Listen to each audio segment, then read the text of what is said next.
కొత్త ప్రభుత్వానికి అభినందనలు. పవన్ కళ్యాణ్ పార్టీ పోటీ చేసిన అన్ని స్థానాల్లో గెలిచింది, ఆయనకు కూడా అభినందనలు. మన కందులు దుర్గేష్ మినిస్టర్ ఇచ్చారు, సిఫార్సు చేసినందుకు పవన్ కళ్యాణ్ గారికి, అంగీకరించినందుకు చంద్రబాబు నాయుడు గారికి. ఎందుకంటే దుర్గేష్ మనకి చాలా కాలం నుంచి మిత్రుడు, శిష్యుడు కాదు. శిష్యుడు ఎలా అవుతారు? వాళ్ళు ఫ్యామిలీ, రాజకీయాల ఫ్యామిలీ, చాలా కాలం నుంచి రాజకీయాల్లో ఉన్నారు. నాతో చాలా ఎక్కువ కాలం నాతో కలిసి ఉన్నాడు.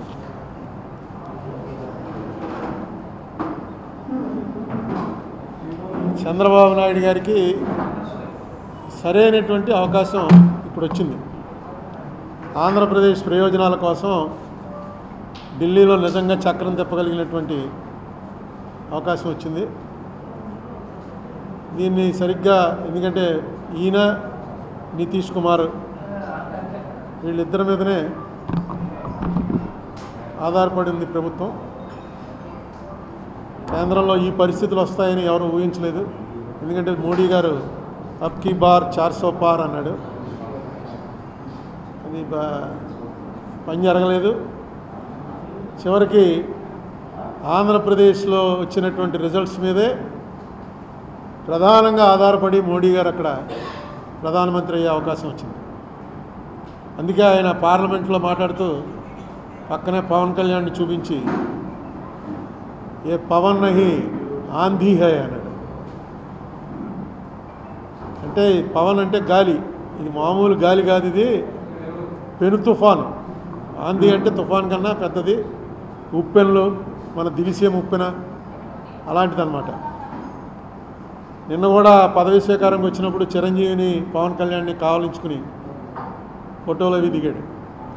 కారణం ఏంటంటే, పవన్ కళ్యాణ్ గారు చాలాసార్లు చెప్పారనుకోండి, ఆయన వెళ్ళి తాపత్రయపడకపోతే ఈ ఎలియన్స్ కుదిరేది కాదు. ఈ ఎలియన్స్ కుదరకపోయినా ఇక్కడ చంద్రబాబు నాయుడు పవన్ కళ్యాణ్కి వచ్చిన నష్టం ఏం లేదు. ఏమో ఇంకా బీజేపీతో లేకపోతే ఇంకా 1-2 సీట్లు పెరిగినేమో కూడాను. మోడీకి మాత్రం ఈ ఎలియన్స్ లేకపోతే ఏమోనో రిజల్ట్ వచ్చాక తెలిసింది. 293లో 21 తీసేస్తే 1 సీట్ ఎక్స్ట్రాలో ఉంటాడు. 1-2 వచ్చిన వాళ్ళు దాదాపుగా 30 మంది దాటున్నారు. అసలు మోడీ గారు ప్రధానమంత్రి అయ్యేవాడా లేదా అని కూడా అనుమానం వస్తుంది. ఇక్కడ 3 పార్టీలు కలిసి పోటీ చేశాయి కాబట్టి మోడీ గారికి స్మూత్గా మళ్ళీ ప్రధానిగా పదవి స్వీకారం చేసే అవకాశం వచ్చింది. అందుకే ఆయన అక్కడ పార్లమెంట్లోనూ ఏ ఆంధీ హై అని చెప్పి పవన్ కళ్యాణ్ చెప్పాడు. ఇక్కడ కూడా వచ్చి వేరే ఫోటో సెషన్ చిరంజీవి పవన్ కళ్యాణ్ తోటి ఆయనే ఫోటోలు తీర్చుకుని, ఎందుకంటే కరెక్ట్గా ఆయనకి తెలిసింది ఆ రోజున కనుక పవన్ కళ్యాణ్ కాళ్ళ వేళ్ళ పడ్డాడో, కాలర్ పట్టుకున్నాడో, ఏం చేశాడో కానీ పవన్ కళ్యాణ్ మాటని అంగీకరించబోయినట్టయితే ఈవేళ నా పరిస్థితి ఇది కాదురా బాబు అన్న సంగతి మోడీ గారికి తెలిసింది. అలాగే పవన్ కళ్యాణ్ కూడా ఎన్నోసార్లు మనకి ఇక్కడ ఆంధ్రప్రదేశ్ మీటింగ్లో చెప్పాడు ఆయన, ఈ ఏలియన్స్ అవడానికి నేను ఎన్ని పాటలు పడవలసి వచ్చిందో, ఎన్ని మాటలు పడవలసి వచ్చిందో అని. మొత్తానికి సక్సెస్ఫుల్గా ఈవేళ ఉన్న సినేరియోలో ఆంధ్రప్రదేశ్కి రావాల్సినవి ఏవైతే ఉన్నాయో ఆ రావాల్సినవన్నీ కూడా తీసుకోవడానికి ఇంతకుముందు మనకు డినై చేసింది. అన్నిట్లోకి చాలా దారుణంగా డినై చేసింది ఏంటంటే, విడిపోయిన వెంటనే చంద్రబాబు నాయుడు గారి ప్రభుత్వం సుమారు 30,000 కోట్ల రూపాయలు రెవెన్యూ డెఫిసిట్ మాకు వస్తుంది, అది ఇందులో కూడా పెట్టారు, యాక్ట్లో కూడా పెట్టారు అని చెప్పంటే దాన్ని 3,000కో 4,000కో కుదించేశారు. అది మొన్న జూన్ 2వ తారీఖున కరెక్ట్ ఫిగర్స్ కూడా ఇచ్చాను మీకు.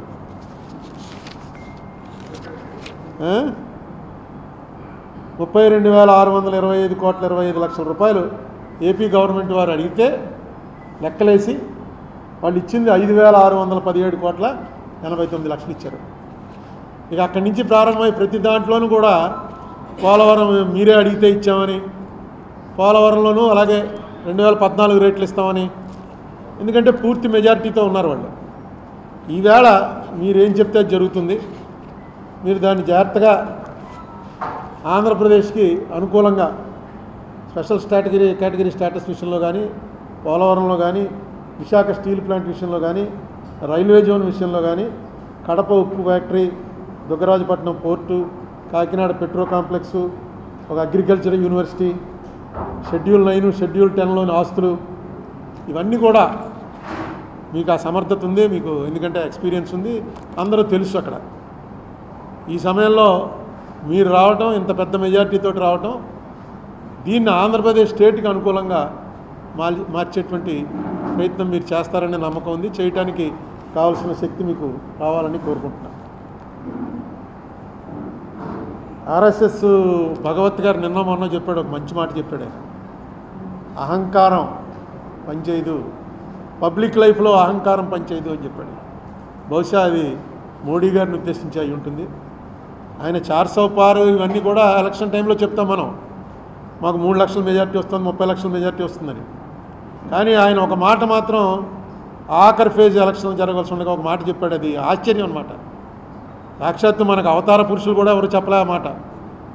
ఆయన ఏమన్నాడంటే, నేను మామూలుగా అందరూ పుట్టినట్టు తల్లిదండ్రుల కలయిక వల్ల పుట్టినట్టుగా నాకు అనిపించట్లేదు. భగవంతుడు నన్ను వేరే పంపించాడు, ఏదో పని మీద ఇక్కడికి పంపించాడు.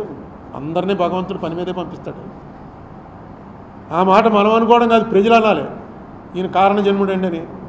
ఎప్పుడైతే ఆయనే అనుకుంటున్నాడో దానికి ఒక జబ్బు కూడా ఉంది సైకియాట్రీలో, మెగలోమానియా అంటారు. అంటే తనని దేవుడి కింద భావించుకునేటువంటి జబ్బు అది.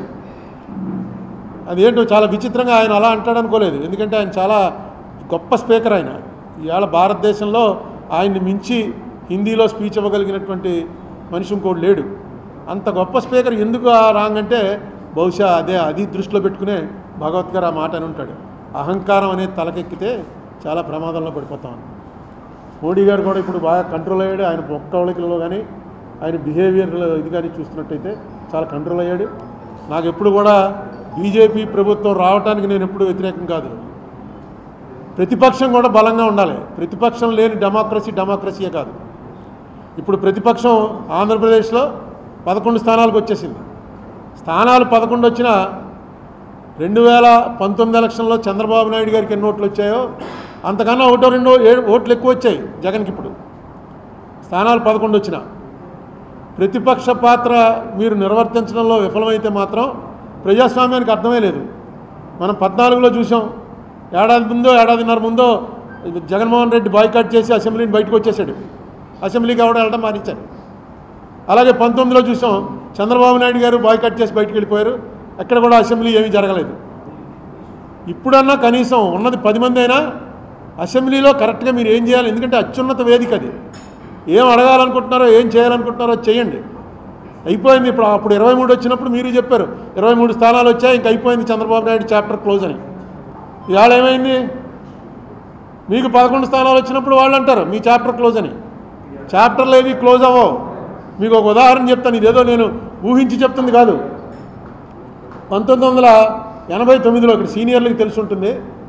89లో ఫస్ట్ టైం ఎంజీ రామచంద్రన్ చచ్చిపోయిన తర్వాత ఎలక్షన్లు జరిగాయి.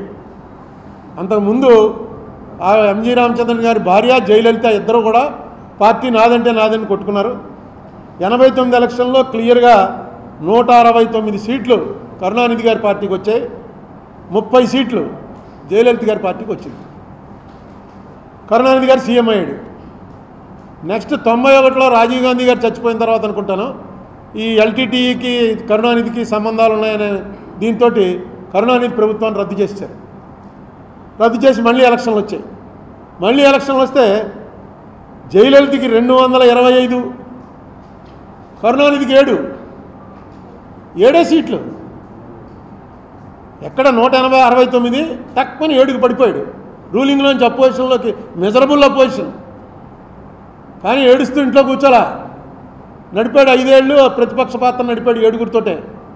నడిపి 96 వచ్చేటప్పటికి కరుణానిధికి 221, జయలలితకి 4 అసెంబ్లీ సీట్లు. లాస్ట్ టైం 7 వచ్చిన వాడేమో 221 పెరిగాడు, 225 వచ్చిన వాళ్ళు 4కు తగ్గారు. 2011లో మళ్ళీ 203, జయలలిత 2 సార్లు నెగ్గింది, 2016లో కూడా నెగ్గింది ఆవిడ చచ్చిపోవటానికి ముందు. అంతకుముందు ఎప్పుడు ఒకసారి అయినా ఒకసారి ఆవిడ అలా వచ్చేది, 2 సార్లు నెగ్గింది ఆవిడ. ఈ రాజకీయంలో ఎప్పుడు కూడా నిస్సత్వ నిస్సహాయత ఉన్నవాడు రాజకీయాల్లోకి రావటమే అనవసరం. ఉదాహరణ చంద్రబాబు నాయుడే. ఆయన వయసుకి మొన్న వేసంకాలం ఈ టీవీలో చూస్తుంటే మనకు చెమటలు పట్టేసే, ఏంట్రా బాబు ఇంత ఎండలో అలా పడి మెయిన్ రోడ్డు మీద నిలబడి అలా మాట్లాడుతున్నాడు, చెమటలు కారిపోతుంటే మనకే భరించలేకపోతున్నాం, ఏసీ కూర్చుని ఎలా తిరుగుతున్నాడు అంటే ఆ కసి, ఆ రాజకీయం అనేటువంటి ఆ కసి ఉండాలి, నిస్సత్వ తగ్గిపోవాలి, నిస్సహాయత నాకు ఎవడో లీడర్ అన్నది ఉండకూడదు. అలా చేశాడు కాబట్టి ఆయన మళ్ళీ రివర్స్ అయింది. ఇప్పుడు జగన్మోహన్ రెడ్డి కూడా మా వాళ్ళని కొట్టేస్తున్నారు, ఇవన్నీ కూడా మామూలుగా జరుగుతూ ఉంటాయి. ఈసారి కొంచెం ఎక్కువ జరుగుతూ ఉండొచ్చు. జగన్మోహన్ రెడ్డి దీనికి మైనస్కి ప్రధానమైనటువంటి కారణం ఏంటంటే ఆయన చేసినటువంటి పనులు కక్షతో చేస్తున్నాడు అని మిడిల్ క్లాస్ జనం నమ్మారు. ఆయన చేస్తున్నటువంటివి రూల్ ప్రకారం చేశాడా, రూల్ ప్రకారం చేయలేదా అన్నది పక్కన పెట్టి, రూల్ ప్రకారం చేసినా రూల్ ప్రకారం కాకపోయినా ఇది కక్ష బట్టి చేస్తున్నాడు రా అని ఖచ్చితంగా మెజారిటీ ప్రజలు నమ్మారు. ఇంకా ఏ బడుగు బలహీన వర్గాల వాళ్ళ ఓట్లు మీకు వస్తాయనుకున్నావో ఆ బడుగు బలహీన వర్గాల వాళ్ళంతా కూడా రెక్కాడితే కానీ డొక్కాడని జనం. ఆ జనానికి 50 రూపాయల లిక్కరు 200 రూపాయలు దాటిపోతే తాకుండా ఉండలేని పరిస్థితి అనేక సంవత్సరాల నుంచి అలవాటు చేసాం. సాయంకాలం అయ్యేటప్పటికి ఇంటికి వెళ్ళేటప్పుడు లెక్కర వేసుకుని వెళ్ళడం అలవాటు అయిపోయిన వాళ్ళు ఒక్కసారిగా బడ్జెట్లో మార్పు వచ్చేసింది. మీరు ఇచ్చే ఎన్ని వేలు ఇచ్చారు, ఆటో డ్రైవర్కి ఇచ్చారు, తర్వాత చిన్న చిన్న పనులు చేసుకుంటున్న వాళ్ళకి ఇచ్చారు, 3000 రూపాయలు పెన్షన్ ఇచ్చారు, ఇవన్నీ కూడా కలిపి కూడా ఆ ఫ్యామిలీ బడ్జెట్లో తేడా వచ్చేసింది ఈ లెక్కర వల్ల. మీకు ఎలక్షన్లు పోవడానికి వాళ్ళకి డైరెక్ట్గా గవర్నమెంట్ తోటి సంబంధాలు ఉండవు. లాస్ట్ టైం కన్నా ఈవేళ బాగున్నావా లేదా, ఎవడు ముఖ్యమంత్రి ఎవడు ప్రధానమంత్రి, మామూలు పని చేసుకునే వాళ్ళకేమీ అది ఉండదు. ఉల్లిపాయ రేటు గురించి ఒక గవర్నమెంట్ పడిపోయింది ఢిల్లీలో, నా బహుశా 70లోనో 80లోనో ఉల్లిపాయ రూపాయి ఉండేది 5 రూపాయలు అయింది. అంతే, వాళ్ళకి ఉల్లిపాయ నిత్యావసర వస్తువు తక్కువ ప్రభుత్వాన్ని దించేశారు. అలాగే ఇక్కడ సారా అన్నది ఎంత బలంగా పనిచేసిందంటే అది మొట్టమొదట పాపం ఫస్ట్ ఈ విషయం కనిపెట్టినవాడు ఎవడంటే స్టేట్ లెవెల్ లీడర్స్లో మన రాజమండ్రి ఆయన సోమవీర్రాజు లిక్కర్ రేట్లు ఎక్కువైపోయి 50 రూపాయలకి ఇస్తాం మేము వస్తే అని అంటే ట్రోలింగ్ చేసి తెగతిట్టేశారు సోమవీర్రాజుని. అదే చంద్రబాబు నాయుడు గారు డైరెక్ట్గా మీటింగ్లోకి వచ్చి చెప్పాడు 50 రూపాయలకే మీకు నాణ్యమైన లిక్కర్ ఇస్తాను మేము వస్తే అని. అది పనిచేసింది. సోమవీర్రాజు ఆ ముందే చెప్పాడు అది, ఎందుకంటే అతనికి ముందే వెలిగింది ఇది దీనివల్ల చాలా ఫ్యామిలీస్లో చాలా ఇబ్బందులు అయిపోతున్నాయి ఆర్థికంగా. తర్వాత ఇంకా చంద్రబాబు నాయుడు గారు చేయవలసిన 1-2 పనులు ఏంటంటే డీలిమిటేషన్ వస్తుంది. డీలిమిటేషన్ వచ్చి సీట్ల సంఖ్య 700 దాటిపోతుంది. అందుకే పార్లమెంట్ కొత్త బిల్డింగ్ కూడా 700 దాటిన వాళ్ళు 800 మంది పట్టేలా కట్టారు. డీలిమిటేషన్లో మన పాత్ర కరెక్ట్గా, ఎందుకంటే సౌత్ మొత్తం మనకి ఇచ్చేటువంటి డబ్బు బాగా ఇప్పటికే చాలా తక్కువ ఇస్తున్నారు. అది నేను అనేకసార్లు మీకు లెక్కలన్నీ చెప్పాను. మనం ఆంధ్ర నుంచి 100 రూపాయలు వాళ్ళకి ఇస్తుంటే, కేంద్రానికి వెళ్తుంటే ఆంధ్ర నుంచి మనకి వెనక్కి వచ్చేది 63 రూపాయలు మాత్రమే వస్తుంది.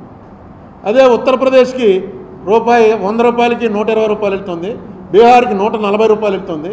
కారణం ఏంటంటే జనాభా అన్నారు. ఈ జనాభా తగ్గించమని కేంద్ర ప్రభుత్వం వాళ్ళు పెట్టినవన్నీ కూడా మనం ఫాలో అయ్యాం. సౌత్లో జనాభా తగ్గించాం, దానికి పనిష్మెంట్ ఇవ్వకూడదు కదా. జనాభా తగ్గించేందుకు మనకేదో ఇంటెన్సివ్ ఇవ్వాలి, అది కాకుండా ఇప్పుడు పనిష్మెంట్ దిశలోకి పోతుంది. ఇక రేపు పార్లమెంట్లో పరిస్థితి ఎలా వస్తుందంటే సౌత్ అంతా కలిపి 200 సీట్లు కూడా ఉండవు, వాళ్ళు 600 సీట్లు పెరిగిపోతారు జనాభా లెక్కన.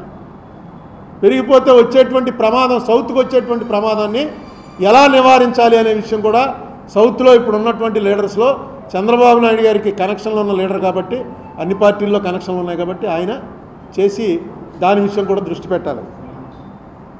తర్వాత ఈవీఎంలు, ఫస్ట్ ఈవీఎంలు తప్పు అని చెప్పింది చంద్రబాబు నాయుడు గారే. ఆయనతో పాటు ఉండేటువంటి ఆయన పార్టీ లీడర్ ఒక ఆయన హరిప్రసాద్ గారని, ఆయన అయితే అరెస్ట్ కూడా అయ్యాడు. ఆ ఈవీఎంలు చూపించి ఇవి ఎలా పనిచేయవో అన్నీ చూపించాడు ఆయన. ఎక్కడ నొక్కితే ఎక్కడికో వెళ్ళిపోవటం, ఇవన్నీ ఎలా ఉంటాయో చూపించాడు. చూపించిన ఆయన వాళ్ళు మీకు ఇప్పటికి కూడా ఈవీఎంల గురించి మొట్టమొదట మాట్లాడింది ఎవర్రా అని చూస్తే మనం చంద్రబాబు నాయుడు గారే అప్పు వచ్చేసాడు. దీని మీద కూడా ఏదైనా చేయండి. ఇవాళ ఎవరో వీడియో పంపారు, 20 లక్షల ఈవీఎంలు అసలు కనపట్టలేదుట. 60 లక్షల ఈవీఎంలకు ఆర్డర్ ఇచ్చారు, ఇంపోర్ట్ చేసుకున్నారు, 40 లక్షలు వాడారు. మిగతా 20 లక్షలు ఎక్కడో చోటు ఉండాలి కదా. ఎక్కడున్నాయని రైట్ టు ఇన్ఫర్మేషన్ అడిగితే ఎలక్షన్ కమిషన్ వాళ్ళు మాకు 40 లక్షలు ప్రభుత్వం ఇచ్చారు, 40 లక్షలు వాడామంతే మాకు తెలియదు అన్నట్ట. ప్రభుత్వాన్ని అడిగితే ప్రభుత్వం మాకేం తెలుసు ఎలక్షన్ కమిషన్ అడగండి అంటుంది. 20 లక్షల ఈవీఎంలు దింపారు, అవి ఏమైపోయాయో తెలియట్లేదని ఈవేళ ఒక పెద్ద లీడర్, ఆయన కమ్యూనిస్ట్ లీడరు, ఆయన పెట్టాడు 20 లక్షలు ఏమైపోయాయని. ఇలాంటి వాటిని అన్నిటి నుంచి కూడా ప్రజల్లో అసలు అనుమానమే రాకూడదు. మనం వేసిన ఓటు కరెక్ట్గా దానికి వెళ్తుందా, ఇది మారిపోతుందా అనేటువంటి అనుమానమే రాకూడదు. చంద్రబాబు నాయుడు గారు ఆ విషయం మీద కూడా ఆయన దృష్టి పెట్టాలి. ఎందుకంటే మంచి అవకాశం వచ్చింది. బీజేపీ ఎన్డీఏ కూడా, ఎన్డీఏకి ఇండియాకి ఓన్లీ 2%, 2 కూడా పూర్తిగా లేదు, 2% ఓట్స్ డిఫరెన్సే ఉంది ఇండియా గ్రూప్కి ఎన్డీఏకి. సీట్లు వీటిలో చాలా తేడాలు వస్తాయి. సీట్లు బట్టి కాకుండా ఓటింగ్ చూసుకుంటే ఎన్డీఏకి దీనికి కేవలం 2% కూడా పూర్తిగా లేదు, 1.9% తేడాలో ఉన్నారు. ఇది మంచి అవకాశం. ఈ మంచి అవకాశాన్ని చంద్రబాబు నాయుడు గారు సద్వినియోగం చేసుకోవాలని కోరుకుంటున్నా. మనకు కూడా ఇక్కడ ఇటువంటి వీళ్ళు కూడా వైసీపీ వాళ్ళు కూడా ఏం డిస్కరేజ్ అవ్వాల్సినటువంటి అవసరం లేదు. 26 సీట్లు వచ్చాయి, గుర్తు తెచ్చుకోండి. 94లో నేను ఫస్ట్ అసెంబ్లీకి పోటీ చేసినప్పుడు పివి నరసింహరావు గారు ప్రధానమంత్రిగా ఉండగా ఇక్కడ కాంగ్రెస్కి వచ్చినటువంటి సీట్లు 26 మాత్రమే.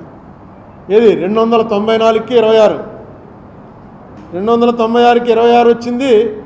మళ్ళీ ఎలక్షను 96 నుంచి 99లో కొంచెం పెరిగాం. 2004 వచ్చేటప్పటికి 181 సీట్లతో అధికారంలోకి వచ్చాం. రెండే పార్టీలు ఉన్నప్పుడు, ఇప్పుడు రెండే పార్టీలు ఉన్నాయి ఇక్కడ. మిగతా పార్టీలు ఎవడో ఒకటి జారపడాలి. ఒకటి జగన్మోహన్ రెడ్డి పార్టీ, ఒకటి నారా చంద్రబాబు నాయుడు పార్టీ. ఈ రెండే పార్టీలు ఉన్నప్పుడు ఇలాంటివి సాధ్యం అవుతాయి, వన్ సైడ్గా ఇటో వన్ సైడ్గా అటో. కాబట్టి వీళ్ళు డిస్కరేజ్ అయిపోక్కర్లేదు. వాళ్ళు కూడా ఏదో ఇంక అయిపోయింది, స్మాష్, ఇంక జగన్ పార్టీ క్లోజ్ అయిపోయింది, ఇంక మనమే అని వాళ్ళు అనుకోక్కర్లేదు. ఇక్కడ ఈవేళ ఉన్నటువంటి వాతావరణం చంద్రబాబు నాయుడు గారి ఎక్స్పీరియన్స్కి తగ్గట్టుగా రైట్ టైంలో రైట్ డెసిషన్ వచ్చిందని నేను అనుకుంటున్నాను. ఎందుకంటే ఇదే పాత్రలో ఇంకొకళ్ళు ఎవరైనా ఉంటే ఇంత బాగా ప్లే చేయలేరు. అంటే చేస్తారని నేను అనుకుంటున్నా. ఇప్పటివరకు ఏమీ మొదలవలేదు, ఇంకా మంత్రివర్గం ఎవరెవరికి ఇచ్చారో కూడా తెలియలేదు. కానీ ఖచ్చితంగా చంద్రబాబు నాయుడు గారి ఇంపార్టెన్స్ ఢిల్లీలో చాలా పెరుగుతుంది. చంద్రబాబు నాయుడు అండ్ నితీష్ కుమార్ వాళ్ళు చెప్పినట్టుగా నడవలసినటువంటి అవసరం బీజేపీ మోడీ గారికి ఉంటుంది. దాన్ని ట్యాక్ట్ఫుల్గా స్టేట్ ఇంట్రెస్ట్కి చేసుకోవటంలో ఆయన కనుక కరెక్ట్గా పెడితే డెఫినెట్గా సక్సెస్ అయ్యే అవకాశం ఉంటుంది. అలాగే ఇప్పుడు ఆయన శిష్యుడే రేవంత్ రెడ్డి, శిష్యుడు అనొచ్చో లేదో, లేకపోతే కొలీగు రేవంత్ రెడ్డి పక్కన సీఎం అయి ఉన్నాడు. ఆయనతో కూడా షెడ్యూల్ 9, షెడ్యూల్ 10 వెంటనే సెటిల్ చేసుకోండి. మనకు ఎంత వస్తుందో చూడండి.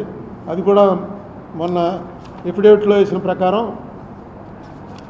మన ఏపీ గవర్నమెంట్ వేసిన ఎఫిడేవిట్ ప్రకారం చూసుకుంటే అది ఎంత రావాలి మనకి, ఇంతకుముందు చెప్పాను మీకు, అది దాదాపుగా 1,30,00,000 కోట్లు రావాలి. 1,30,000 కోట్లు, 1,30,000 కోట్ల రూపాయల్లో 58% మనకు రావాలి. షెడ్యూల్ 9, షెడ్యూల్ 10 అసెట్స్ వాల్యూ కడితే, ఈ వాల్యూ కట్టింది కూడా చాలా కాలం అయింది, ఇప్పుడు ఇంకా చాలా పెరుగుంటుంది. 1,42,000 అయితే అదే కరెక్ట్. 1,42,000 అది మనకు ఎఫిడేవిట్లో వేశారు. నేను వేసిన కేసులో ఎఫిడేవిట్లో 1,42,000 కోట్ల రూపాయలు అన్డిసైడెడ్గా ఉంది అని వేశారు. ఆ వేసిన దాంట్లో ఇప్పుడు మనకు ఎంత రావాలో అక్కడ ఉన్నది రేవంత్ రెడ్డి గారు, నెక్స్ట్ బెస్ట్ ఉన్నది బీజేపీ. అదే కేసీఆర్ గారు ఉంటే ఆయన నేను ఎంతకాలం ఇవ్వకుండా ఆప్ చేశాను, రేవంత్ రెడ్డి వచ్చి ఇచ్చేసాడు, చంద్రబాబు నాయుడుతో కలిశాను అనే అవకాశం ఉంటుంది. కానీ ఇప్పుడు కేసీఆర్ కాదు, అక్కడ 2 జాతీయ పార్టీలే ఉన్నాయి, బీజేపీ కాంగ్రెస్, వీళ్ళిద్దరూ కలిసే చేశారు ఆ యాక్ట్. అందుకని ఖచ్చితంగా యాక్ట్ ప్రకారం ఇంప్లిమెంట్ చేయండి అంటే రేవంత్ రెడ్డి గారు ఆల్రెడీ ఒక కమిటీ వేశారని మొన్న ఎప్పుడో పేపర్లో చూశాను.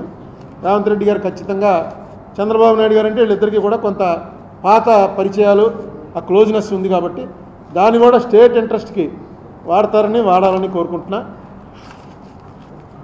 1,42,000 కోట్లుగా చెప్పాను. తర్వాత మేము వేసినటువంటి ఏపీ రీఆర్గనైజేషన్ కేసులో కూడా ఇంకా జగన్మోహన్ రెడ్డి ప్రభుత్వం అందులో ఎఫిడేవిట్ వేసింది, వేసి కౌంటర్ వేశారు. ఆ కౌంటర్ వేసిన దాన్ని మీరు కొనసాగించండి, ఇంకొక పెద్ద ప్లేడర్ని పెట్టి దాని విషయం కూడా ఏపీ రీఆర్గనైజేషన్ కేసు మీద నేను వేసినటువంటి కేసులో మనం ఏదైతే అడిగామో రిలీఫ్, ఆ రిలీఫ్కి ప్రభుత్వం తరఫున ఎవరన్నా పెద్దవాళ్ళు వస్తే ఆ కేసు కూడా కరెక్ట్గా నడుస్తుంది. అలాగే నేను ఎప్పటి నుంచో చంద్రబాబు నాయుడు గారిని కలిసి కూడా అడిగాను. ఒకసారి పార్లమెంటు లోక్సభలో 18/2/2014 నాడు ఏం జరిగింది? అనేక సార్లు మోడీ గారు, అమిత్ షా గారు రాజ్యసభలోనూ లోక్సభలోనూ చెప్పారు, ఆంధ్రప్రదేశ్కి జరిగినంత అన్యాయం ఇప్పటివరకు ఈ పార్లమెంట్ వచ్చాక ఎవరికీ జరగలేదు, మీరా పాఠాలు నేర్పుతారని కాంగ్రెస్ వాళ్ళని నిలదీశారు వాళ్ళు. మీరు ఒక్కసారి అడగండి ఏం జరిగింది, ఆ వేళ దాని మీద చర్చ పెడదామని. నా దగ్గర చాలా మెటీరియల్ ఉంది, అలా దాచుకుని ఉంచాను. ఆ వేళ ఎంతమంది హాజరయ్యారు, హాజరైన వాళ్ళందరూ సరిపోతారా? అసలు నిజంగా ఆ వేళ ఓటింగ్ పెడితే ఏపీ రీఆర్గనైజేషన్ పాస్ అవుతుందా? బిల్లు యాక్ట్ అవ్వడానికే అవకాశం లేదు. అవన్నీ ఆధారాలతో ఉన్నాం. అసలు అక్కడ చర్చే పెట్టడానికి 10 ఏళ్ళు అయింది. వైసీపీ వాళ్ళు ఉన్నప్పుడు పెట్టలేదు, అంతకుముందు చంద్రబాబు నాయుడు గారు ఉన్నప్పుడు పెట్టలేదు. ఇప్పటికైనా ఒక చర్చ, ఒక చిన్న చర్చ మీద ఓటింగ్ కూడా ఓటింగ్ అక్కర్లేనటువంటి చర్చ ప్రజలకు తెలియటానికి. ఇన్ని ఆంధ్రప్రదేశ్లో ఉన్న మీడియా అంతా కూడా ఆవేళ దీన్ని వ్యతిరేకిస్తూ ఇక్కడ పనిచేశారు. అన్ని పార్టీల వాళ్ళు ఎక్సెప్ట్ సిపిఎం, జయప్రకాష్ నారాయణ, ఈ 2 పార్టీలు తప్ప అన్ని పార్టీల వాళ్ళు కూడా దీన్ని వ్యతిరేకించారు. ఏం జరిగిందో కూడా ఎవరికి తెలియదు. అయిపోయిందంటే అయిపోయిందన్నారు, తలుపులు మూసేశారు, టీవీ ఆపేశారు. ఏంటి కారణం అన్నదాని మీద చర్చ పెట్టమంటే 10 ఏళ్ళ నుంచి జరిగిన దాని గురించి కనీసం ఓ పోస్ట్ మార్టం అన్నా చేసుకుంటే ఇలాంటి ప్రమాదాలు ఇక ముందు జరగకుండా ఉంటాయి. అదొకటి. ఇప్పుడు మీరున్న పొజిషన్కి మీరు రేపు పార్లమెంట్ సెషన్ స్టార్ట్ అవగానే నోటీస్ ఇస్తే బడ్జెట్ సెషన్లోనే జరుగుతుంది. బడ్జెట్ కూడా జూలై ఆగస్టులో ఉంటుందని ఏదో ప్రకటన వచ్చింది. రేపు స్వేరింగ్ అయిపోగానే ఓ నోటీస్ ఇప్పించండి. ఓ నోటీస్ ఇప్పిస్తే వెంటనే దాన్ని అడ్మిట్ చేస్తారు, చేసి దాని మీద ఒక చర్చ. ఎందుకంటే కాంగ్రెస్ వాళ్ళు ఉన్నారు అక్కడ, బీజేపీ వాళ్ళు ఉన్నారు, వాళ్ళిద్దరూ కలిసి ఏం చేశారు, ఏం అఘాయిత్యం చేశారు అన్నది ఇమీడియట్గా తేలుతుంది.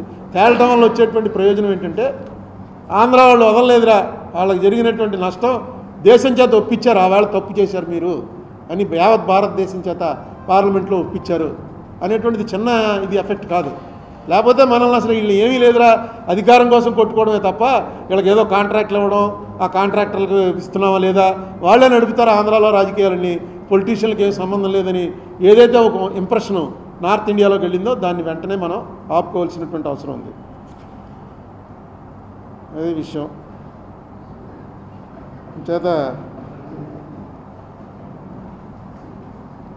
తర్వాత వీటి మీద కూడా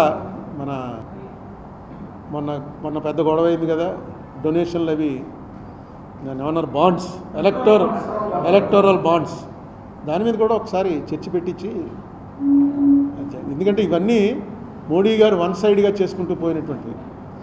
నెక్స్ట్ మోడీ గారికి ఒక్కళ్ళకే వచ్చింది కాదు, మోడీ గారు ఒక్కళ్ళకే డబ్బులు వస్తే ప్రధానమంత్రిని మనం ఎంబ్రాస్ చేయడం ఎందుకు, ఇప్పుడు ఆయన హ్యూమిలియేషన్లో పెట్టడం ఎందుకని చెప్పి అనుకోవచ్చు. మీ పార్టీకి వచ్చింది, వైసీపీకి వచ్చింది, మన జనసేన పార్టీకి వచ్చింది, అన్ని పార్టీలకి వచ్చాయి ఎక్సెప్ట్ కమ్యూనిస్టులు యాక్సెప్ట్ చేయలే. అన్ని పార్టీలకి కూడా ఇచ్చారు. ఇచ్చిన దాని మీద అసలు ఏంటి దీని వెనకాల ఉన్నది, ఎలా ఇచ్చారు, ఏ మనీ ఇచ్చారు, ఎక్కడి నుంచి ఇచ్చారు, వాళ్ళకి జరిగిన ఉపకారాలు ఏంటి, ఎందువల్ల ఎలా జరిగింది, ఇది అసలు కరెక్టా? అది కరెక్ట్ అనే అంటున్నాడు ఆయన. మోడీ గారు ఇప్పుడు కూడా ఏమన్నాడు, మొన్న ఎలక్షన్ మీటింగ్లో కూడా ఆయన కృష్ణుడితో పోల్చుకుంటూ చెప్పాడు, చూడండి ఎంత దారుణం అయిపోయిందో, కుచేలుడి దగ్గర అటుకులు తీసుకున్నందుకు కృష్ణుడి మీద ఎంక్వైరీ చేసే పరిస్థితులు వచ్చాయి ఈ దేశంలోనూ.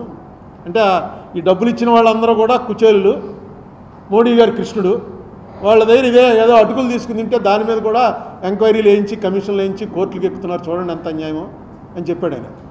అది నిజమా? అది ఎంత తెలుసుకోవడం కోసం. ఎందుకంటే ఈవేళ ఫస్ట్ టైము ఈ పరిస్థితి వచ్చింది. అంతకుముందు వాజ్పేయి గారి టైంలో చంద్రబాబు నాయుడు గారికి ఈ పరిస్థితి వచ్చినా ఈ ఎక్స్పీరియన్స్ లేదు. నెక్స్ట్ వాజ్పేయి గారు ఈ మనిషిలా కాదు, ఈ గవర్నమెంట్లా కాదు, వాజ్పేయి గారికి మోడీ గారికి చాలా తేడా ఉంది. సో ఇప్పుడు మోడీ అనేటువంటి ఒక పెద్ద ఏనుక్కి అంకుశం పట్టుకునేటువంటి అవకాశం చంద్రబాబు నాయుడుకి వచ్చింది. అంకుశమేమో నితీష్ కుమార్, చంద్రబాబు నాయుడు మావటి. జాగ్రత్తగా దాన్ని వాడండి. నితీష్ కుమార్ కూడా ఏం మాట్లాడ్డు. నితీష్ కుమార్ డెఫినెట్గా ఆయన స్టేట్ ఇంట్రెస్ట్ని బట్టి స్టేట్లో ఆయన మైనస్లోకి వచ్చే ప్రమాదంలో ఉన్నాడు కాబట్టి దాన్ని బట్టి పోతాడు ఆయన. మీరు చంద్రబాబు నాయుడు గారికి ఇంత అవకాశం వచ్చింది, నేను ఇది పెట్టినటువంటి ఏకైక కారణం చంద్రబాబు నాయుడు గారు ఆయనది కరెక్ట్గా వాడుకోవాలని. పవన్ కళ్యాణ్ గారు ఏదైతే ఆంధీ ఉన్నాడో ఆ ఆంధీ మళ్ళీ చిన్న తుఫాను పవనం గాలి కింద అయిపోకుండా నిలబెట్టుకుని పార్టీ మెయిన్ జగన్మోహన్ రెడ్డికి కూడా అనేక సార్లు చెప్పాను నేను, చంద్రబాబు నాయుడు గారి పార్టీ చాలా బలంగా ఉంది, అందుకే ఆయన ఎదుర్కోవడం కష్టమవుతుంది. ఈవేళ మీరు పార్టీని బిల్డ్ చేసుకోండి. మీకు పార్టీ లేదు అసలు. మీకు జగన్మోహన్ రెడ్డి ఉన్నాడు, ఓటర్స్ ఉన్నారు, మధ్యలో వాలంటీర్స్ ఉన్నారు. వాలంటీర్స్ మీకు ఎందుకు వచ్చి ఓటింగ్ వేయిస్తారు? వాలంటీర్స్కి 10,000 జీతం ఇస్తానంటే 10,000 జీతం వాటికి సపోర్ట్ చేస్తారు. మీరు పార్టీ అన్నది ఈవేళ రాజమండ్రిలో కానీ మొత్తం ఎంటైర్ ఆంధ్రప్రదేశ్లో పార్టీ అనేది అక్కడ లేదు. అట్లీస్ట్ ఈ 5 ఇయర్స్లో పార్టీ బిల్డప్ చేసేటువంటిది ఇవ్వండి. నెక్స్ట్ స్పోక్స్మెన్లు పెట్టండి, స్పోక్స్మెన్లు పెట్టి ట్రైనింగ్ ఇవ్వండి. వాళ్ళు వచ్చి ఏం మాట్లాడుతున్నారు? బూతులా? లోక్సభ మన ఇక్కడ శాసనసభలోనూ బూతులే మాట్లాడుకుంటారు, ప్రెస్ మీట్లోనూ బూతులే మాట్లాడుకుంటారు. ఏం గౌరవంగా మాట్లాడుకోండి. ఇది ఏమన్నా సరిహద్దు గొడవలా? కొంచెం గౌరవంగా మాట్లాడటం, వాళ్ళు దానికి ట్రైనింగ్ ఇవ్వటం, అసలు ఎందుకు ఓడిపోయారన్న దాని మీద ఒక మీటింగ్ పెట్టుకోవటం, ఇవన్నీ చేయండి. ఇదేమీ ఎండ్ కాదు. ఇది అయిపోయామని ఎవడన్నా అనుకుంటే, చంద్రబాబు నాయుడు గారి పార్టీ కూడా అయిపోయింది జగన్ పార్టీ అనుకుంటే వాళ్ళు పొరపడుతున్నారు, మేము అయిపోయామరా అని జగన్ పార్టీ అనుకుంటే వీళ్ళు పొరపడుతున్నారు. ఎందుకంటే ప్రజాస్వామ్యంలో ఇది అసలు 5 ఏళ్లకోసారి ఎలక్షన్ పెట్టడం గవర్నమెంట్ మారటానికే. ఈసారి మారటం అనేది చాలా మంచిగా మారింది. ఎందుకు కారణం ఏంటంటే అక్కడ బీజేపీ అనేటువంటి కేంద్రం ఏదైతే మన సవత్తల్లి ప్రేమ చూపిస్తుందో కరెక్ట్గా కంట్రోల్ చేయడానికి డెఫినెట్గా జగన్ కన్నా చంద్రబాబు నాయుడు గారు బెటరు. వచ్చాడు ఆయన. దీని మీద పెద్ద నిరుత్సాహపడిపోకల. ఇంకా అటాకులు జరుగుతున్నాయి. లీగల్గా వెళ్ళండి. లీగల్గా ఎక్కడైతే కొడుతున్నారో అన్ని వీడియోలన్నీ టీవీలో చూపించడం కాదు, కోర్టులో పెట్టండి. కోర్టులు ఉన్నాయి, ఇంకను కోర్టుల్లో న్యాయం జరుగుతుంది ఖచ్చితంగా. అప్పుడు ఆగుతాయి అక్కడ. ఈ వెళ్ళి వచ్చి రోడ్డు మీద కొడుతున్న వాళ్ళని చంద్రబాబు నాయుడు ఏం పంపడం, ఆ రోడ్డు మీద తన్నులు తింటున్న వాళ్ళందరినీ జగన్మోహన్ రెడ్డి పంపిన వాళ్ళు కాదు. ఎక్కడెక్కడ ఏ గొడవలు జరిగితే నిన్న ఆ పార్టీలో ఉన్నవాడు ఈ పార్టీలోకి వచ్చాడు, ఈ పార్టీలో ఉన్నవాడు ఆ పార్టీలోకి వెళ్తున్నాడు. సో మీరు పార్టీ అంటూ బలంగా ఉన్నప్పుడు ఇవన్నీ కూడా ఆటోమేటిక్గా సర్దుమణుగుతాయి. ఎప్పుడైతే పార్టీ బలంగా లేదో అటాకులు జరుగుతూ ఉంటాయి. ఎందుకంటే ఆ స్థాయికి తీసుకొచ్చేసారు రాజకీయాలు. ఇప్పుడు చూడండి, పక్కనే ఒరిస్సా 24 ఏళ్ళు ఒక్క ఎలక్షన్ కూడా ఓడిపోకుండా 24 ఏళ్ళు ఆయన అనుకుంటాను రికార్డు. ఎవడు లేడు ఇండియాలో. నవీన్ పట్నాయక్ ఆ మాజీ అని చిన్న కుర్రాడు సీఎం అయ్యాడు, వెళ్ళాడు దానికి. ఆ వీడియో చూస్తే నిజంగా అలా ఉండాలి. వెళ్ళగానే మొత్తం సీఎంతో సహా అందరూ లేచి నిలబడ్డారు. ఆయనే సీఎం మళ్ళీ పదవి స్వీకారం చేస్తున్నట్టుగా వచ్చినట్టు వెళ్ళాడు, కూర్చున్నాడు. మోడీ ఆయన దగ్గరికి వెళ్ళి నమస్కారం పెట్టాడు. గౌరవం ఉండాలి కదా. 24 ఏళ్ళు ముఖ్యమంత్రి చేశాడు, పోయింది ఎలక్షన్. ఏంటి పోతే అయిపోయినట్టేనా? ఒక ఎలక్షన్ ఓడిపోతే అయిపోయినట్టే. చంద్రబాబు నాయుడు పదవి స్వీకారం జగన్మోహన్ రెడ్డి రాడు, జగన్మోహన్ రెడ్డికి చంద్రబాబు రాడు. ఏంటో అర్థం అవట్లేదు. అక్కడేమో మోడీ పదవి స్వీకారానికి కాంగ్రెస్ వాళ్ళు వెళ్ళరు. మీరు ఏమన్నా శత్రువులా? విరోధులు, రాజకీయ విరోధులు కూడా తప్పన్నాడు భగవత్. ఆర్ఎస్ఎస్ భగవత్ గారు నిన్న ఏమన్నాడు? విరోధం అన్న మాట కూడా తప్పే. ప్రతిపక్షం వాళ్ళు. మీరు అధికార పక్షం, వాళ్ళు ప్రతిపక్షం. అంతే తప్ప విరోధం అన్న మాట కూడా వాడకండి అని. విరోధని ఆయన వాడాడు, ఎవరు వాజ్పేయి గారు. మనం విరోధులమే కానీ శత్రువులం కాదని ఆయన ఒకసారి చెప్పాడు. ఈయన అంతకన్నా మంచి మాట చెప్పాడు. నిజంగా అంతే కదా. ఏముంది ఎలక్షన్ డబ్బులు, నేను అనుకోవడం డబ్బుల వల్ల అంత పెరిగిపోతుంది. ఇప్పుడు 175 స్థానానికి మినిమం 50 కోట్లు ఖర్చు అయింటుందిగా రెండు పార్టీల వాళ్ళకి కలిపి. ఏమైనా తక్కువ అవుతుందా? యావరేజ్ ఇంకా ఎక్కువైంది తెలుసు నాకు. 50 కోట్లు అంటే ఎంత అయింది? 17,500 కోట్లలో సగం. 8,750 కోట్లు. 8,750 కోట్ల రూపాయలు ఖర్చు అయిన తర్వాత దీనికోసం ఈ అధికార పీఠాన్ని పాడుకున్నారన్నమాట. కొట్టుకుని 8,750 కోట్ల రూపాయలు ఖర్చు పెట్టారు. అంటే దాదాపుగా పోలవరం ఈ రాక్ఫిల్ డ్యామ్ పూర్తయిపోతుంది. మొత్తం అయిపోతుంది. ఓన్లీ రీహాబిలిటేషన్ ఖర్చు తప్ప మిగతా పోలవరం అంతా అయిపోతుంది. దీన్ని ఇలా పెంచుకుంటూ పోతున్నారు. నెక్స్ట్ ఎలక్షన్కి ఎంతో తెలియదు. మొత్తం డబ్బులు ఉన్నవాళ్ళు, కారులో తిరిగేవాళ్ళు అందరూ తీసేసుకుంటున్నారు. ఏముందా మనకి, ఆడు ఇస్తున్నాడు వీడు ఇస్తున్నాడు, తీసుకుంటే 10,000 వస్తుంది, ఇంట్లో 4 ఓట్లు ఉంటే తీసేసుకుందామని. ఎక్కడ పోతుంది ఇది? కనీసం ఎవరైతే తీసుకోవడానికి ఇంట్రెస్ట్ లేదన్న వాళ్ళు వచ్చి ప్రజల్లో ఒక అవేకనింగ్ పెట్టాలి. ప్రజల్లో అవేకనింగ్ పెట్టకపోతే ఇది ఇలా ఈ పాట పాడుకుని 8,750 కోట్ల రూపాయలకి రాష్ట్రం పాడుకున్న తర్వాత ఈ రాష్ట్రంలో వ్యాపారం చేస్తారా, జనం కోసం చేస్తారా? మనమే ఊహించుకోండి. మనమే ఆస్తులన్నీ అమ్మేసి అప్పులు చేసి ఎమ్మెల్యే ఎంపీ అయిన తర్వాత మొట్టమొదటి ప్రయారిటీ ఏముంటుంది? మనం కరెక్ట్ కాకపోయినా సరే ఫస్ట్ ప్రయారిటీ మనం అప్పులు తీర్చాలి. లేకపోతే వాళ్ళు ఊరుకోరు. పోనీ ఆస్తులు త్యాగం చేసేసినా అప్పులు తీర్చాలి. ఏ పొలిటీషియన్ అయినా అలాగే తయారవుతున్నాడు. దీనికి కారణం ఏంటి అనేటువంటిది ఎవరైతే చెప్పగలిగిన వాళ్ళు, కొంచెం చదువుకున్న వాళ్ళు, డబ్బులు అవసరం లేకుండా వెళ్ళి ఓటేస్తున్న వాళ్ళు ఉన్నారో వాళ్ళందరూ కూడా నోరు మూసి కూర్చుంటున్నారు. మేధావి మౌనం చాలా ప్రమాదకరం. ఎప్పుడో వీరేశలింగం పంతులు గారు చెప్పారు అందరికన్నా ముందే, వైలెన్స్ కన్నా సైలెన్స్ చాలా ప్రమాదం అని. ఒక మామూలు జనం చేసే వైలెన్స్, రౌడీలు చేసే వైలెన్స్ కన్నా ఇంటలెక్చువల్ మెయింటైన్ చేసే సైలెన్స్, అది చూస్తూ కూడా వీడు సైలెన్స్గా ఉంటే అది ఎక్కువ ప్రమాదం. ఎందుకంటే రౌడీ పేటకు ఒకడే ఉంటాడు, రౌడీని వ్యతిరేకించే వాళ్ళు చాలామంది ఉంటారు. ఇంతమంది ఉండి కూడా ఎవడో కంకణం కట్టుకోవడానికి సిద్ధపడ్డాడు మనకెందుకు లేని. కనీసం అందులోంచి బయటపడకపోతే ఏ ప్రభుత్వం వచ్చినా సరే ఇది తప్పదు, ఇది ఇలా కంటిన్యూ అవుతూనే ఉంటుంది. దీని మీద ఆలోచన చేయాలి కొంచెం. ఎవరైతే కొత్తగా యంగ్స్టర్స్ వస్తున్నారు, చదువుకున్న వాళ్ళు వస్తున్నారు, టైం స్పేర్ చేసేవాళ్ళు వస్తున్నారు, వాట్సాప్లో చూస్తుంటే ఎలాంటి మాటలు చెప్తున్నారు, ఎంత బ్రహ్మాండంగా. వాళ్ళ పేర్లు కూడా ఎక్కడ చెప్పుకోరు, పేర్లు కూడా తెలియవు. ఒక్కొక్కటి వింటుంటే మొత్తం ఫిగర్స్ 1952 నుంచి, ఇంకొకడైతే మొన్న ఒక ఆయన పెట్టాడు 1929 నుంచి భారతదేశం చరిత్ర అంతా, ఎలక్షన్లు ఎలా జరిగాయి, ఏ ఎలక్షన్లో ఎన్ని ఓట్లు వేశారు, ఎలక్షన్ తర్వాత ఏ సంస్కరణలు వచ్చాయి, 30 మినిట్స్లో చెప్పేశాడు మొత్తం. ఉన్నారు చాలామంది మీలోనే, చాలా మీరు జర్నలిస్టులు చాలామంది ఉన్నారు మీలోనే. ఏదో చేయండి దీని మీద కూడా. అప్పుడప్పుడు ఒక మీటింగ్, మీరు కార్తీక వనసమారాధన పెట్టుకున్నట్టే నెలకో మీటింగ్ మీ ప్రెస్ క్లబ్లో పెట్టుకుని దీనికి సంబంధించి ఒక్కొక్కటి రిలీజ్ చేస్తూ ఉంటాం. ఎంత నష్టం వచ్చింది, ఈ ఓటు అమ్మేసుకోవటం వల్ల ఎంత నష్టం వచ్చింది స్టేట్కి. డెఫినెట్గా ఇది నష్టమే. 8,750 కోట్ల రూపాయలు పెడితే ఖచ్చితంగా వాళ్ళు 10,000 కోట్లన్నా సరే దానిలో లాగడానికి చూస్తారు. ఇతనే ఎందుకు పెడతారు, అందరూ బిజినెస్ మ్యాన్లే. దీని మీద కూడా ఆలోచన చేయమని కోరుతున్నాను. ఏమండి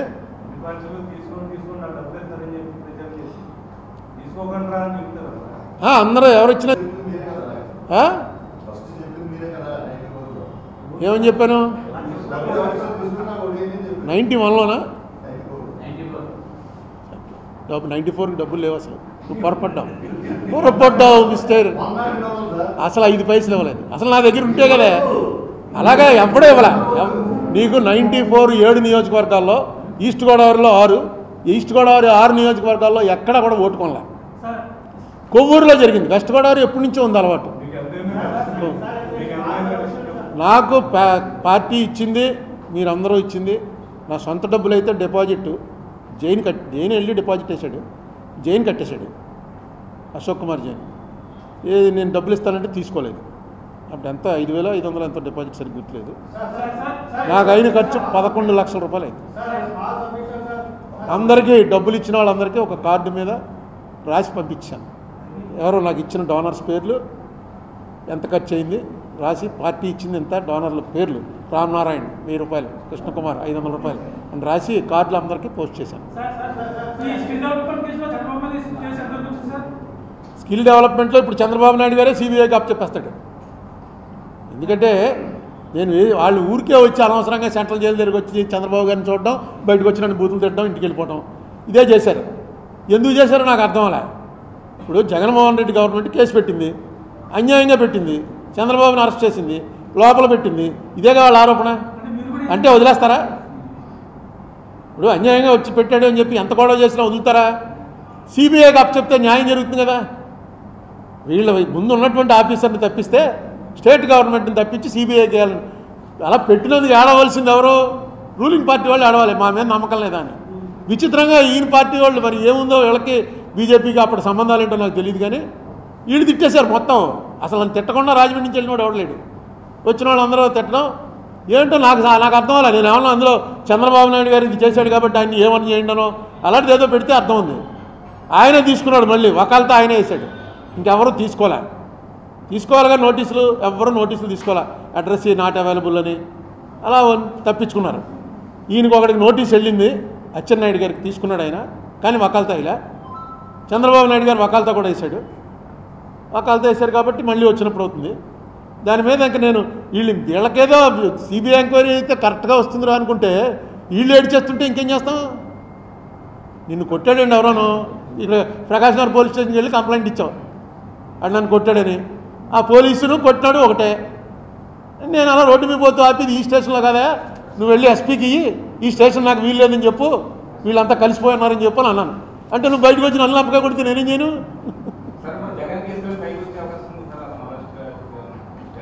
జగన్ కేసులు పైనే ఉన్నాయి, పైకి వచ్చే అవకాశం ఉంది. అరెస్ట్ ఉండదండి. ఇంకా చాలామందికి ఉన్నటువంటి ఒక ఇదేంటంటే అరెస్టులు ఎప్పుడు చేస్తారు, రిమాండ్ ప్రిజనర్స్ ఉంటారు, కన్విక్షను. రిమాండ్ ఎప్పుడు ఇస్తారంటే ఈయన బయట ఉంటే సాక్షుల్ని ప్రభావితం చేస్తాడన్నప్పుడు, అది ఛార్జ్షీట్ వేసేవరకే. ఇప్పుడు ఛార్జ్షీట్లు అన్నీ వేసారు కాబట్టి ఇంకా ఆయన్ని సాక్షుల్ని ప్రభావితం చేయటం ఉండదు. తీర్పు రావాలి, తీర్పులో కన్విక్షన్ వచ్చిందనుకో, ఆయన కన్విక్షన్ వస్తే హైకోర్టుకి అప్పీల్ చేసుకుంటాడు, అప్పుడు కూడా జైలుకి వెళ్ళడం. హైకోర్టులో ఎన్నేళ్ళు నడుస్తుందో ఎవరికి తెలియదు. హైకోర్టులో కూడా దాన్ని కన్ఫర్మ్ చేశారనుకో సుప్రీంకోర్టుకి అప్పీల్ చేస్తాడు, అది ఎన్నేళ్ళు నడుస్తుందో తెలియదు. కానీ కన్విక్షన్ వస్తే జరగబోయే ప్రమాదం ఏంటంటే 2 ఏళ్ళు దాటి కన్విక్షన్ అయితే డిస్క్వాలిఫై అయిపోతాడు. డిస్క్వాలిఫై అయిపోతే ఇంకా ఆయన పోటీ చేయడానికి కుదరదు.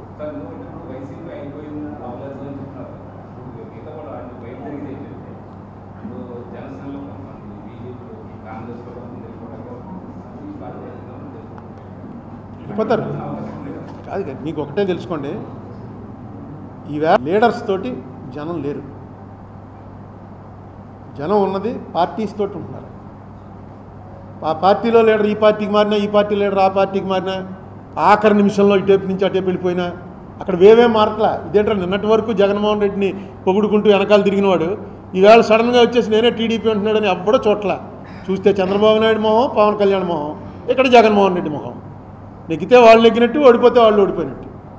మీ మిగతా ఇండివిజువల్స్ వల్ల ఏమన్నా ఒక 2 to 3% డ్యామేజ్ ఉండొచ్చు, ప్లస్ ఉండొచ్చు.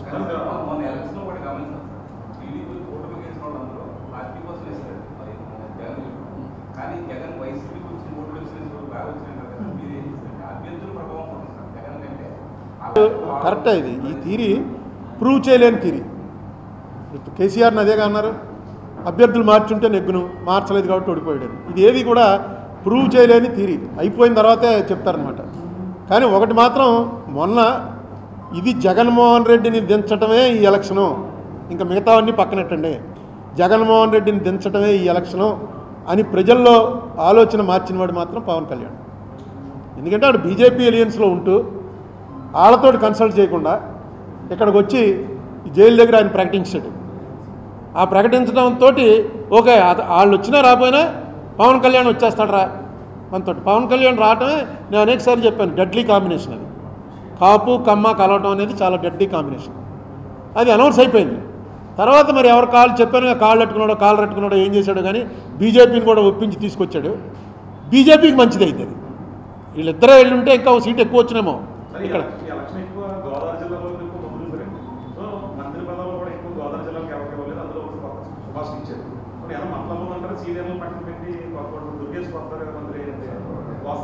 అంటే ఇప్పుడు ఎలా వస్తుందంటే వీటిలో జనరల్గా సీనియర్స్లో ఒకడికి ఇచ్చారనుకోండి, మిగతా వాళ్ళకి బాధేస్తుంది.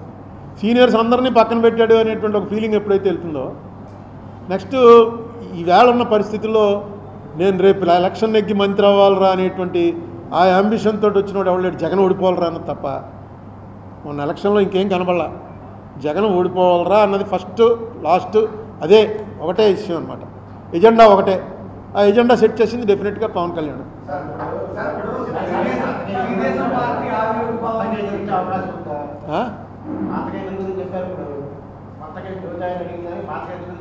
కొత్త కేసులు ఎందుకు పెట్టరు? కొత్త కేసులు పెడతారు, ఎందుకు పెట్టరు? ఉండొచ్చు ఆ అరెస్టులు. నేను ఆయన అడిగింది పాత కేసుల గురించి. కొత్త కేసుల్లో అరెస్టులు ఉండొచ్చు, మళ్ళీ దాంట్లో బెయిల్స్ ఉంటాయి. ఇవన్నీ ప్యారలల్గా రన్ అవుతుంటాయి. అంటే పవన్ కళ్యాణ్ ఒక మాట అన్నాడు, మంచి మాట అన్నాడు. అది నేను ముందు నుంచి చెప్తున్నాను మీకు. నేను మన రాజమండ్రిలో అనేకసార్లు చెప్పాను, పొలిటీషియన్స్ని అరెస్ట్ చేయొద్దు, పొలిటీషియన్స్ని వాళ్ళ ఆస్తులన్నీ జప్తు చేయండి అని తిరగడానికి వీలు లేకుండా చేయండి. జైలుకి వెళ్ళాడో వాడి పాయింట్లు. చంద్రబాబు నాయుడు జైలుకి వెళ్ళిన రోజున మనం ప్రెస్ మీట్లో చెప్పాను నేను, జైలుకి వెళ్తే గెలుస్తాడు అంతే. నువ్వు మనిషిని పెంచుతున్నావు, జైలుకి వెళ్ళిన మనిషి మీద సింపతి వస్తుంది.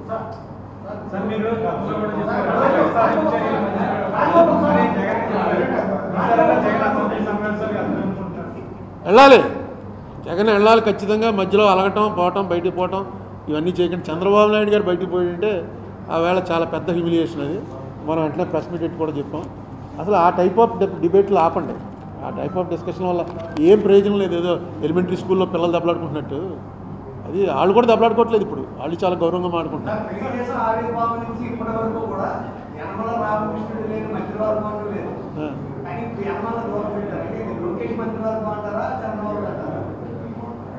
చంద్రబాబు లోకేష్ నేను వేరుగా చూడండి, ఇద్దరు ఒకటే. చంద్రబాబు నెక్స్ట్ లోకేషే.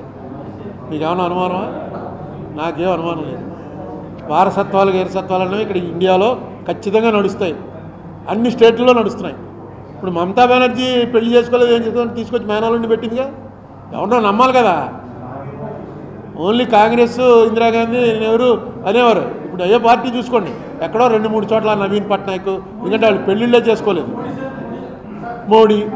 మోడీ కూడా అంతే. మోడీకి వారసత్వం ఏం లేదు, పార్టీ ఉంది వాళ్ళకి, చాలా బలమైన పార్టీ అది. ఇండియాలో ఏంటి, ప్రపంచంలోనే ఒక ప్రిన్సిపల్ బేస్డ్ పొలిటికల్ పార్టీ అది. ఆ ప్రిన్సిపల్తో మనం ఏకీభవించకపోవచ్చు, అది వేరే విషయం. చూడండి, అందుకే ఎంత బీజేపీ వాళ్ళు ఎంత తెలివిగా ఆలోచించారు చూడండి. కేంద్ర మంత్రి, రాష్ట్ర మంత్రి ఇద్దరిని కూడా మామూలు పార్టీలో ముందు నుంచి వచ్చిన వాళ్ళనే ఇచ్చారు. మర్మకి మంత్రి వస్తుందని ఎవడు అనుకోలేదు. అలాగే అక్కడ ఇంకొక ఆయన రాయలసీమ నుంచి వచ్చాడు, ఆయన పేరేంటి, సత్యకుమార్. పార్టీ. అరుణ్ కుమార్కి టికెట్ అని ఎవడని అనుకున్నాడా? పార్టీ అంతే. అది పార్టీ అనేది, బీజేపీ అనేది ఒక పార్టీ ఉంది కాబట్టి కరెక్ట్గా నేనైతే అనుకోలేదు. ఎందుకంటే ఎంతోమంది కోటీశ్వర్లు ఉన్నారు బీజేపీ పార్టీ తరఫున ఎక్కిన వాళ్ళు కూడా. వాళ్ళందరినీ కాదని అసెంబ్లీలో ఉన్నారు, పార్లమెంట్లో ఉన్నారు, గవర్నమెంట్కి చాలా దగ్గరగా ఉండేవాళ్ళు ఉన్నారు. వాళ్ళందరినీ కాదని సామాన్యుల ఇద్దరికి ఇచ్చారు. సో వాళ్ళు బలపడదామని చూస్తున్నారు, బలపడతారు కూడా. ఎందుకంటే తమిళనాడులో 18% వచ్చింది, మన సీటు రాలేదు కానీ ఓట్లు బాగా పెరిగాయి. ఇక్కడ కూడా పవన్ కళ్యాణ్ తోటి కలిసి ఉన్నారు, పెరుగుతారు. అది పెరగటం అంత మంచిది కాదని నా ఉద్దేశం అనుకోండి, అది వేరే గొడవ.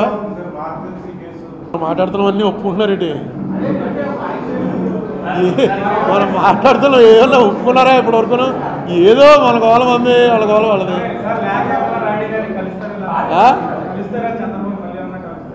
ఎవరు ఆయనకి ఇచ్చాను. ఆయన కన్విన్స్ అయ్యాడు, గంట సేపు కూర్చున్నాం. ఆయన కన్విన్స్ అయ్యాడు, చూశాడు, వెంటనే పెట్టమని నన్ను ఢిల్లీ పంపాడు. అందుకని ఆయనకి తెలుసు, ఎందుకో అప్పుడున్న కారణాల వల్ల పెట్టలేదు. అది కూడా నేను ఎప్పుడు దాని మీద కామెంట్ చేయలే. ఇప్పుడు అవకాశం వచ్చింది.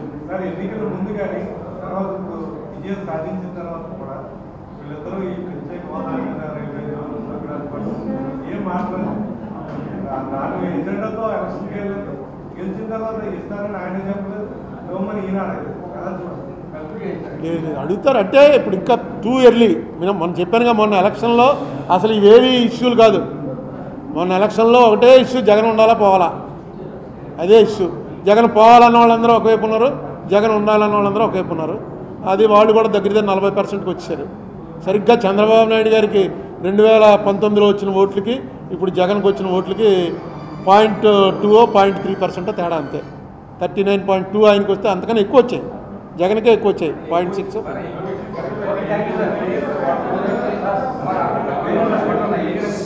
చేతను నీ చేతను, తిట్లు తిన్న పవనుని చేతను, ఆస్తి అడిగిన చెల్లి చేత, తల్లి చేత, సచివుడగు సజ్జల చేత, అరయంగు జగను దోడే 6 చేతను. ఈ 6 కలిపి జగన్ని ఫినిష్ చేశారు. అండ్ అందులో ఎవరెవరు? నేను అంటే మోడీ, చంద్రబాబు, పవను, షర్మిల, విజయలక్ష్మి గారు, సచివుడగు సజ్జల పక్కన ఆయనగా అన్ని మాట్లాడాడు. వీళ్ళు 6 కలిసాను. ఇదేదో బాగుందని పెట్టుకున్నాను, బాగుంది కదా. కర్ణుడు చచ్చిపోయినప్పుడు శ్లోకానికి కొంచెం మార్పులు చేశాడు అనమాట.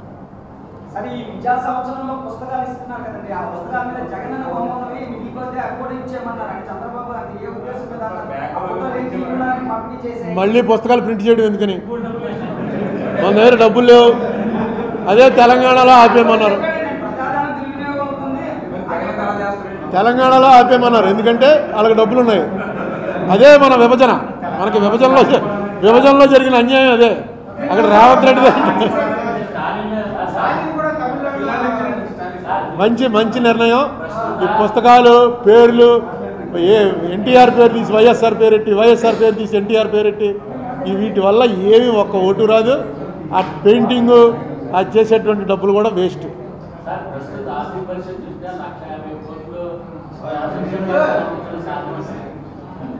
ఇప్పుడు చంద్రబాబు నాయుడు సీఎం అయ్యాడు, ఆయన ఇవన్నీ తెలిసే చెప్తాడుగా.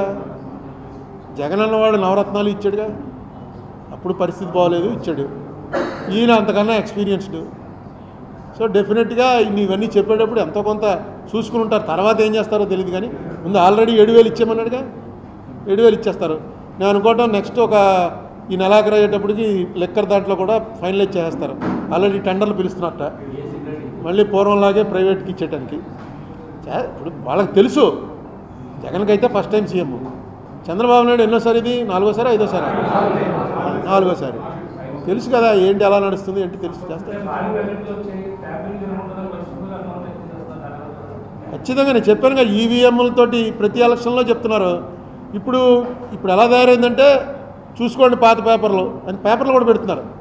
పోలింగ్ అయిపోగానే ఎలక్షన్ కమిషన్ వాళ్ళు ఆ లాస్ట్ ఫేజ్ పోలింగ్ అవగానే దేశవ్యాప్తంగా పోలైన ఓట్లు అని ఒక నెంబర్ ఇచ్చారు. కౌంటింగ్ అయిపోగానే దేశవ్యాప్తంగా కౌంటింగ్ అయింది అని ఒక నెంబర్ ఇచ్చారు. ఈ 2 నెంబర్లకి తేడా ఉంది. ఇది ఎలా అన్నది కొంతమంది అంటాడు, లేదండి పోస్టల్ ఓట్లు వాళ్ళు కలపలేదని. పోస్టల్ ఓట్లు కలపకుండా ఈసీఐ ఎందుకు డిక్లేర్ చేస్తుంది ఎలక్షన్ కమిషను? అసలు దీని మీద వెళ్ళి ఇప్పుడు చంద్రబాబు నాయుడు గారు తెలుసుకోవాలనుకుంటే 5 నిమిషాల్లో కరెక్ట్గా వచ్చేస్తుంది. ఎలక్షన్ కమిషన్ వాళ్ళే కరెక్ట్గా పంపుతారు. ఏంటి తేడాలని అడగాలి, ఎందుకు వచ్చే తేడాలని అడగాలి. నాకు ఒక ఆయన రాయలసీమ ఆయన ఏం చెప్పాడంటే, వాళ్ళ ఊర్లో ఓ బూత్ ఉందిట, ఆ బూత్ ఎప్పుడు రిగ్గింగే, ఈవీఎంలు వచ్చినా రిగ్గింగే.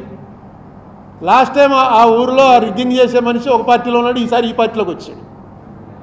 అందుకని ఆ మనిషి కూడా అందరికీ తెలుసు, వీళ్ళే వెళ్ళటం అక్కడ ఏదో 5,000 నొక్కేస్తారు, ఏదో చేస్తారు, మిషన్ వర్స్ పెట్టి నొక్కేస్తారు టక్ 660 ఓట్లు ఒక పార్టీకి, వాళ్ళు కూడా జాగ్రత్తగా చేస్తారు, మళ్ళీ ఎవరికి అనుమానం రాకుండా వన్ సైడ్ నొక్కేసుకోరు. 140 ఓట్లు ఒక పార్టీకి నొక్కున్నారు. నొక్కింది ఆ రకంగా నొక్కారని ఆ 10 మంది ముఖ్యులు ఎవరున్నారు వాళ్ళందరికీ తెలుసు. అది కౌంటింగ్ వచ్చేటప్పటికి వీళ్ళు 140 ఎవరికైతే నొక్కారో వాడికి 240 మెజార్టీ వచ్చింది. ఈ 660 పోయి 240 మెజార్టీ మొత్తం అంటే 1000 ఓట్ల 1,200 ఓట్ల ఒక్కొక్క ఈవీఎంకి. అది చెప్పాడు, ఏదో మోడీ ఉందండి అని ఫోన్ చేసి చెప్పాడు. మేము మా ఊర్లో ఎలాగ ఎప్పుడు వాళ్ళు నొక్కేసుకుంటాం, ఎవడు రాడు పోలింగ్కి, ఇలా నొక్కుతుంటే ఎలా వచ్చేసింది, ఏదో తేడా ఉంది. కానీ నువ్వు చెప్తా వచ్చంటే మేము ఎక్కడ చెప్పండి బాబు, మేమే నొక్కేసుకున్నామని.